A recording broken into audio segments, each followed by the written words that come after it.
Hello students, आज हमारा lesson 11 perimeter and area का ये वर्कशीट 4 है। वर्कशीट 4 में जो मैक्सिमम क्वेश्चंस हैं वो एरिया ऑफ ट्रायंगल से रिलेटेड हैं और इसमें कुछ क्वेश्चंस वर्कशीट 3 यानी कि एरिया ऑफ पैरेललोग्राम से रिलेटेड हैं। तो मेन फार्मूला जो इस वर्कशीट में यूज होंगे वो मैं यहाँ पे सबसे पहले आपको बताती हूँ। तो सबसे पहला फार्मूला है area of triangle. Area of triangle क्या होता है? तो अगर हम देखें तो एक पैरेललोग्राम में, अभी जैसे हम लोग इसके पीछे वर्कशीट 3 में एरिया ऑफ पैरेललोग्राम देखे हैं, तो अगर ये देखें एक कोई भी एक पैरेललोग्राम, वो रेक्टेंगल हो, स्क्वायर हो, रोम्बस हो, वो सारे पैरेललोग्राम ही होते हैं। तो किसी भी एक पैरेललोग्राम में कोई भी एक डायगोनल जब हम ड्रॉ कर देते हैं, ठीक है, तो ये दो ट्रायंगल में डिवाइड हो जाता है। पैरेललोग्राम का एरिया क्या होता है? बेस इंटू हाइट, ये एरिया पैरेललोग्राम है। और एक पैरेललोग्राम में क्या है, दो ट्रायंगल्स हो जाते हैं। तो एक ट्रायंगल का एरिया क्या होगा? पैरेललोग्राम के एरिया का हाफ, मतलब हाफ में ये डिवाइड हो जाता है। पूरे पैरेललोग्राम का एरिया जो है वो दो ट्रायंगल में डिवाइड हो जाते हैं, मीन्स हाफ। तो that is area of triangle क्या होगा? Half into base into height. This is area of triangle. यहाँ पर मैं एक ट्रायंगल का फिगर बनाई हूँ और ट्रायंगल में भी हमारा क्या होता है, इसमें ये हमारा फॉर्मूला है area of triangle half into base into height. तो बेस क्या होगा और हाइट क्या? तो हाइट वर्टेक्स से अपोजिट साइड पे जो परपेंडिकुलर है। जैसे इस ट्रायंगल का नाम अगर मैं ए, बी और सी दूँ, तो ए डी जो है वो परपेंडिकुलर टू बी सी है, यानी कि एडी इज हाइट। एडी क्या होगा? हाइट। और हाइट जिस साइड पर परपेंडिकुलर है वो उसका बेस हो जाता है, यानी यहाँ बेस क्या होगा? बीसी। एडी हाइट हो गया, बेस हो गया बीसी। मैं इसी चीज़ को यहाँ पर एक पैरेललोग्राम बनाई हूँ। वो पैरेललोग्राम क्या है? A B C D. A B C D एक पैरेललोग्राम है और इस पैरेललोग्राम की हाइट क्या है? ए हाइट है। तो इस पैरेललोग्राम का जो एरिया होगा वो क्या होगा? Base into height. तो बेस क्या हुआ? ए, परपेंडिकुलर है बीसी पर, तो बेस इसका बीसी हो गया। इस parallelogram, for this parallelogram A B C D, base is BC and perpendicular is A. So if we half the area of parallelogram, then it will be area of triangle. इसमें इसका parallelogram का area क्या हो जाएगा? इसमें A multiply B C और इसका half कर दे तो ये हो जाएगा एरिया ऑफ ट्रायंगल। ठीक है, area of triangle A B C. इस तरह से अब मैं इसी फॉर्मूले को यहाँ पे, मतलब सिंपली बच्चे you should know that there are two triangle in a parallelogram, so area of triangle will be half the area of parallelogram. This is for your remember. यहाँ पर मैं लिखूँ कि area of triangle is equal to half into base into height. This is the main formula area of triangle. और वो कैसे आया मैं आपको यहाँ पे थोड़ा एक्सप्लेन करती हूँ। इसके बाद इसमें सेकेंड, इस वर्कशीट में जो वर्कशीट 4 हमारा, इसमें जो सेकेंड फार्मूला यूज होने वाला है जिसमें क्वेश्चन है वो area of rhombus. Area of rhombus when diagonals are given.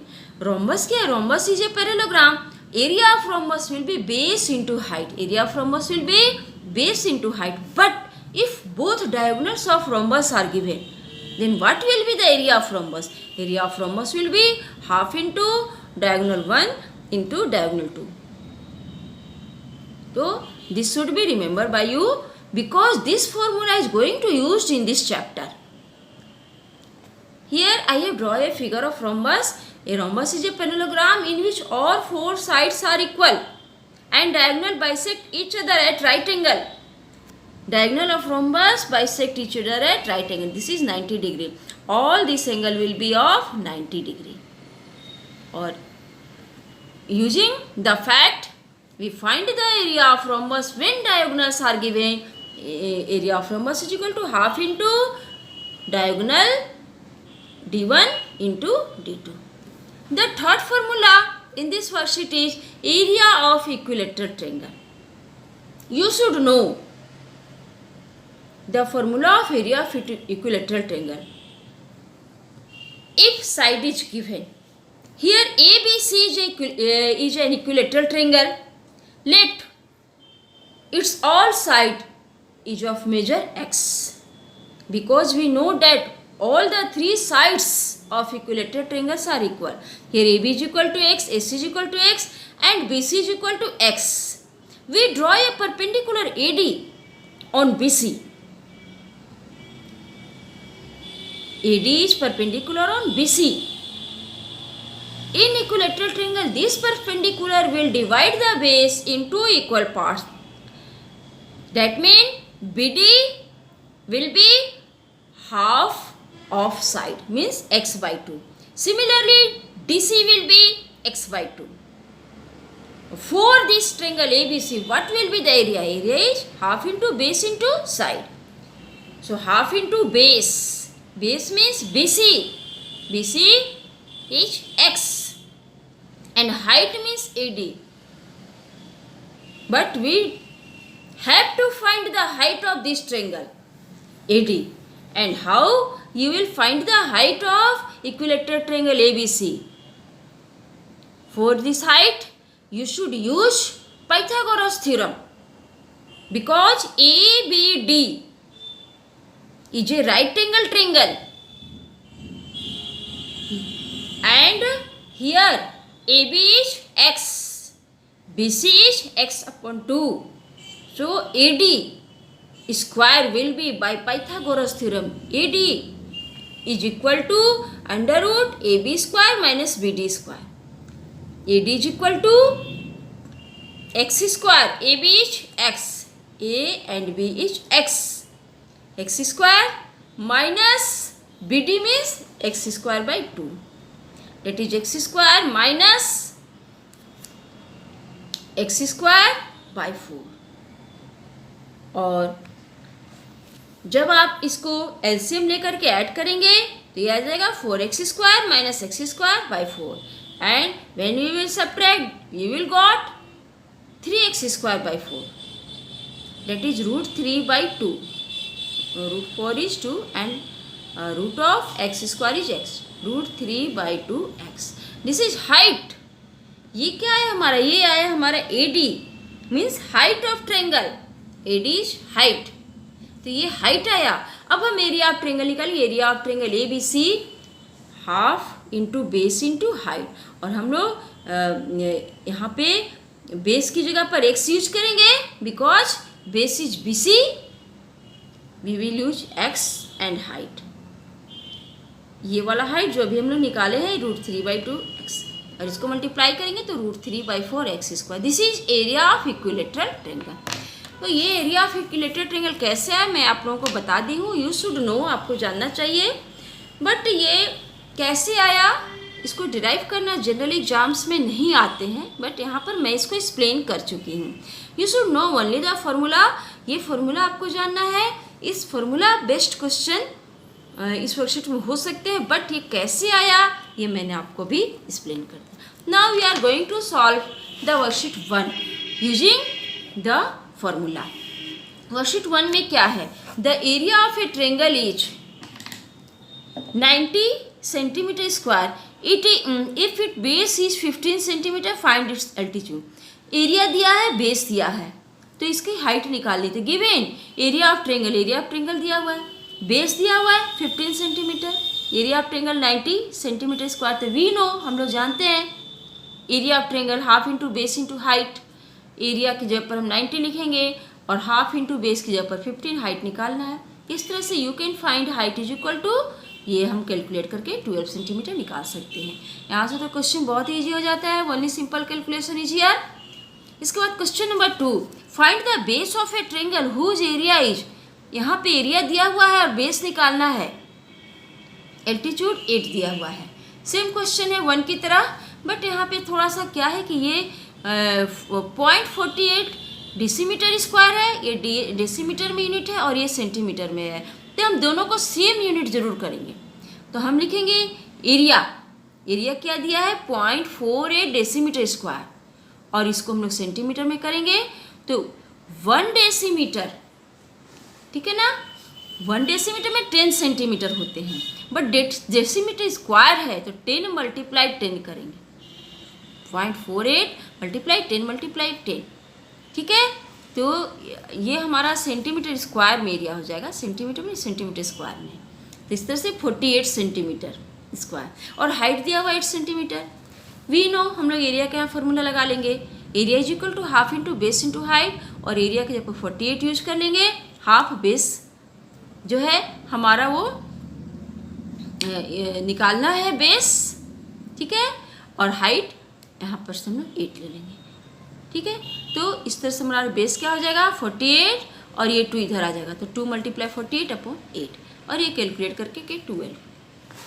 इसके बाद हम देखें question number 3, find the area of a right triangle, right triangle का area whose hypotenuse is 13 centimetre, one side is 5। तो राइट ट्रायंगल में क्या होता है ना कि राइट ट्रायंगल में हाइपोटेनस, बेस और हाइट में से कुछ भी नहीं होता है, तो हाइपोटेनस के बाद अदर जो 2 साइड्स होते हैं वही हमारे बेस और हाइट का काम करते थे। एक साइड में पता है, एक दूसरा साइड में निकालना होगा। Using Pythagoras theorem you can find A B. हम लोग क्या करेंगे, ये लिखेंगे कि A C is equal to 13 centimetre, B C is equal to 5। Here I have drawn a right angle triangle. तो ए बी स्क्वायर क्या होगा, under root A B square क्या होगा 13 स्क्वायर माइनस 5 स्क्वायर, हम लोग जानते हैं हाइपोटेनस स्क्वायर माइनस बेस। इस तरह से ए बी हमारा क्या आया 12। ए बी जब हमारा 12 आ गया तो एरिया ऑफ ट्रायंगल क्या हो जाता है, half into base into height, ठीक है। तो यही 2 साइड्स तो हमारे, एक हाइट और एक बेस का काम करता है। तो यहाँ पर हम लोग क्या करेंगे, बेस हो गया बी सी और हाइट ए बी, और बेस की जगह पर 5 लिखेंगे, हाइट की जगह पर 12, और after calculating you get area of triangle is equal to 30 centimetre square, यहाँ पे हम लोग कर देंगे, है ना। इसके बाद हमारा है question number 4, find the area of an isosceles right triangle triangle whose equal sides are 15 centimetre. बिल्कुल सिंपल है ये एक right angle triangle A B C, इसमें बी है राइट एंगल और एक राइट एंगल ट्रायंगल इक्विलेटरल है, मीन्स ये दोनों साइड 15-15 है। तो इक्विलेटरल में हम हाइपोटेनस को इक्वल साइड्स में कभी नहीं ले सकते, because hypotenuse is longest side. तो यहाँ पर ए बी और बी सी दोनों 15 है, यानी कि हाइट और बेस हमें पता चल गया। हाइट क्या है 15, बेस भी 15, तो एरिया निकाल लेंगे ना, area is equal to half into base into height 15 × 15, और इज इक्वल टू 225 हो जाता है 50 स्क्वायर अब बाई 2, और इसको हम लोग सॉल्व करेंगे तो यह हमारा हो जाता है 112.5 सेंटीमीटर स्क्वायर।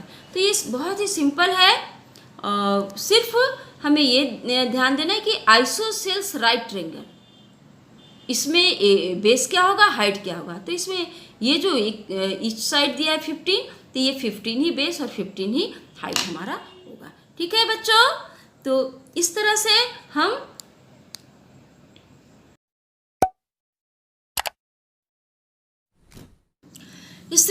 क्वेश्चन नंबर 4 के बाद 6 देखते हैं।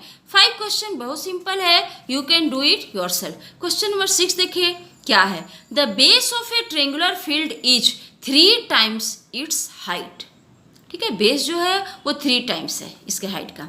If the cost of cultivating the field at rupees 36 per hectare is rupees 486, find its base and height. और 1 हेक्टेयर का यहाँ पर कन्वर्सेशन दिया है, 1 हेक्टेयर को कैसे कन्वर्ट करेंगे हम, 1 हेक्टेयर इज इक्वल टू यहाँ पे है 10,000 मीटर स्क्वायर। 1 हेक्टेयर होता क्या है जनरली 100 × 100 मीटर स्क्वायर। तो यहाँ पे देखें सबसे पहले तो दिया है कि बेस जो है वो 3 times of height, the base of A rectangular field, यहाँ पे साफ लिखा है कि the base of A rectangular field is 3 times it's height. तो यहाँ पर हम लोग क्या करेंगे कि हाइट को ले लेंगे x, तो बेस हो जाएगा 3x।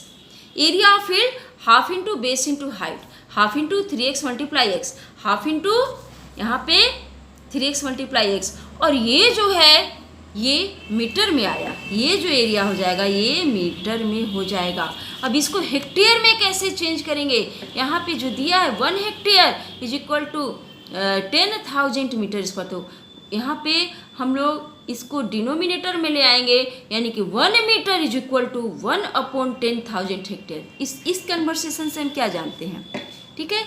यहाँ पे अगर हम इसको डिनोमिनेटर में ले आएंगे, है ना, 1/10,000, तो यहाँ पे कुछ नहीं बचेगा, यानी 1 बच जाएगा, तो 1 मीटर स्क्वायर, इसका ये मतलब हुआ कि 1 metre square is equal to 1/10,000 hectare, ठीक है ना, हेक्टेयर। तो उसी चीज़ को हम लोग यहाँ पे जो मीटर आया तो इसको हम लोग 10,000 से डिवाइड कर देंगे। यहाँ पे ये मीटर आया हमारा ना, और इसको 10,000 ये हेक्टेयर में आ गया। हेक्टेयर में हमें लाना है क्योंकि यहाँ पे जो हमें कोस्ट दिया हुआ है, कोस्ट जो है वो 36 पर हेक्टेयर दिया हुआ है, इसलिए एरिया को हमें मीटर स्क्वायर में नहीं रखना, उसे हमें हेक्टेयर में लाना ही है। तो 36 पर हेक्टेयर स्क्वायर। अब हेक्टेयर में जब हमारा एरिया आ गया तो बहुत सिंपल, अब इसमें हम 36 से मल्टीप्लाई कर देंगे तो टोटल कोस्ट निकल जाएगा। Total cost is equal to जो भी एरिया इसमें 36 से मल्टीप्लाई कर दिए, और टोटल कोस्ट भी दिया हुआ है 486, इसके ऊपर 486 रखेंगे और इधर पर हम पूरा का पूरा लिखेंगे। अब इसी से सिर्फ x की वैल्यू निकालनी, तो यहाँ पे x और x मिलके x स्क्वायर आ गया। x स्क्वायर को इधर छोड़ेंगे, बाकी सारा हम इधर ले आएंगे, ठीक है ना। 486 मल्टीप्लाई 2 हो जाएगा और 10,000 ऊपर में, और न्यूमरेटर में डिनोमिनेटर में 36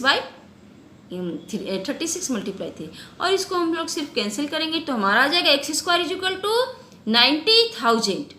और 90,000 क्या है, ये 9 यानी कि 3 मल्टीप्लाई 3, और ये 100 मल्टीप्लाई 100, यानी कि 300 का whole square. x is equal to 300, और x क्या आया, हमारा हाइट आया 300, तो बेस है उसका 3 टाइम्स, यानी कि 3 मल्टीप्लाई 300 यानी 900। इस तरह से हमारा question number 6। Question number 7 very simple है। इन द फिगर, ये बुक में ऐसा फिगर दिया हुआ है, इसमें फिगर में क्या दिया हुआ है कि T is equal to 5 centimetre. यहाँ पे मैं यहाँ पे टी छोड़ दी हूँ, यहाँ पे टी यहाँ पे आएगा, ठीक है ना। एच टी 5 सेंटीमीटर है, और क्यू आर, ठीक है ना, ये क्यू और आर ये पूरा, यानी कि छोटे ट्रेंगल को देखना, क्यू आर एस में Q R is the base and S T is the height. तो इसका हाइट और बेस दिया है, देखिए इस छोटे ट्रेंगल का, ठीक है। तो इसका हम लोग एरिया तो तुरंत निकाल ही सकते हैं। अच्छा, तो यहाँ पे क्या दिया हुआ है कि द एरिया ऑफ लार्जर, अच्छा ये दो चीज़ दिए हुए ना 5 और 9, इसके बाद जो बड़ा ट्रेंगल है पी क्यू आर, इसका एरिया दिया हुआ है, the area of larger triangle is 50 centimetre square. ये बड़े ट्रेंगल का एरिया 50 दिया है। What is the area of the shaded, ये जो शेडेड पोर्शन है इसका एरिया क्या होगा, इसका एरिया क्या होगा, पी क्यू आर, इसके बड़े ट्रेंगल के एरिया में से छोटे ट्रेंगल के एरिया को सब्ट्रैक्ट कर देंगे तो शेडेड पोर्शन के ही तो एरिया बच जाएंगे। पूरा बड़े ट्रेंगल का एरिया निकाल के लिए तो दिया ही है 50 सेंटीमीटर स्क्वायर, और उसमें से हम इसका एरिया निकालेंगे, छोटे ट्रेंगल का एरिया। छोटे ट्रेंगल का एरिया क्या होगा, area of S Q R half into base into height, तो बेस है 9 और हाइट है 5, इस तरह से हमारा आ गया 22.5, और दोनों को बस सब्ट्रैक्ट कर देंगे, 50 माइनस 22.5, ये जो आया 27.5। This is the area of shaded portion. Very simple. इसके बाद हम लोग देखें, ये है question number 8। The area of a rhombus is 98 metre square. एक रोम्बस का एरिया दिया हुआ है, if one of its diagonal is 14 metre. Very simple, अभी मैं फॉर्मूला बहुत ज़्यादा ही इसको डील की हूँ। तो ये रोम्बस का एरिया दिया है, एक डायगोनल दिया है, तो फाइंड द अदर डायगोनल। बिल्कुल बहुत सिंपल है, एरिया ऑफ रोम्बस दिया 98 metre square, one of it diagonal is equal to 14 metre, other diagonal को हमने D2 मान लिया, फॉर्मूला लगा दिया, एरिया ऑफ रोम्बस को half into D1 into D2, और यहाँ पे क्या हो जाएगा, रोम्बस का एरिया 98 लिखेंगे is equal to half into D1, यहाँ पे दिया हुआ है 14 D1 मीन्स एक डायगोनल 14 और दूसरा डायगोनल निकालना D2 लिखेंगे। अब इसमें हम लोग क्या करेंगे, D2 निकालना है तो D2 को हम लोग यहीं पे छोड़ देंगे और 98 मल्टीप्लाई 2 बाई 40, इससे हमारा D2 आ जाएगा 14 मीटर। Very simple. अब हमारा question number 10, find the area of a rhombus whose side is 13 centimetre and altitude is 2। बहुत सिंपल, रोम्बस का एक साइड 13 और इसकी हाइट दी हुई है, तो साइड जो होते हैं वो बेस का काम करेंगे, हाइट दिया हुआ है तो एरिया ऑफ रोम्बस हमें पता है, rhombus is a parallelogram, so area of rhombus will B area of parallelogram means base into height, base is 13 and height is 26। Rhombus के अगर बेस और हाइट दिए हो तो हम बेस और हाइट का फॉर्मूला यूज करेंगे, अगर दोनों डायगोनल दिए हो तो हम ये फॉर्मूले को यूज करेंगे, area of rhombus is equal to half into D1 into D2। इसके बाद है हमारा question number 11, find the area of a rhombus. नहीं, यहाँ पे फाइंड नहीं लिखा हुआ है, फाइंड को मैं काट दी हूँ, यहाँ पे लिखा है the area of a rhombus is 220.5 centimetre square if it's altitude is 17.5 centimetre, find the length of each side. मतलब यहाँ पर है कि रोम्बस का एरिया दिया हुआ है और इसकी हाइट दी हुई है, तो इसमें ईच साइड का लेंथ निकालना है। तो हम लोग इस क्वेश्चन को भी देखते हैं, वेरी सिंपल, बहुत ही सिंपल है ये क्वेश्चन, और इसको भी हम लोग देखते हैं।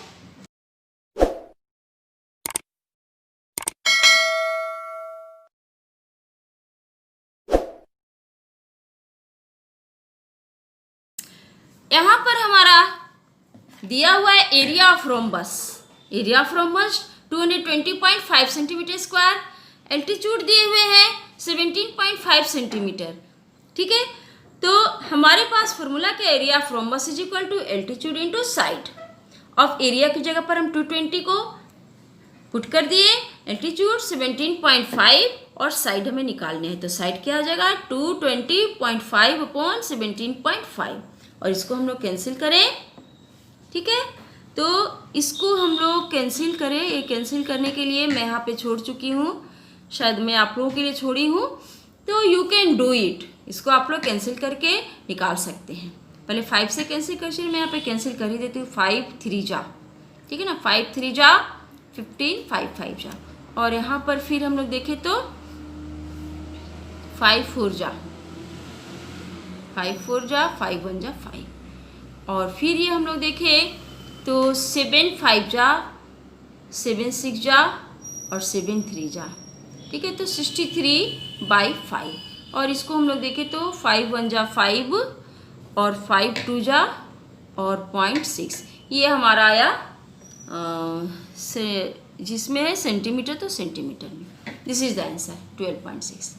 इसके बाद हम लोग question number 12, diagonal of a quadrilateral, ठीक है, क्वाड्रिलेटरल के डायगोनल जो है वो 40 मीटर लॉन्ग, ये फिगर इसका क्वेश्चन का दिया हुआ है, and the perpendiculars to it from opposite corners are 8 metre and 10 metre.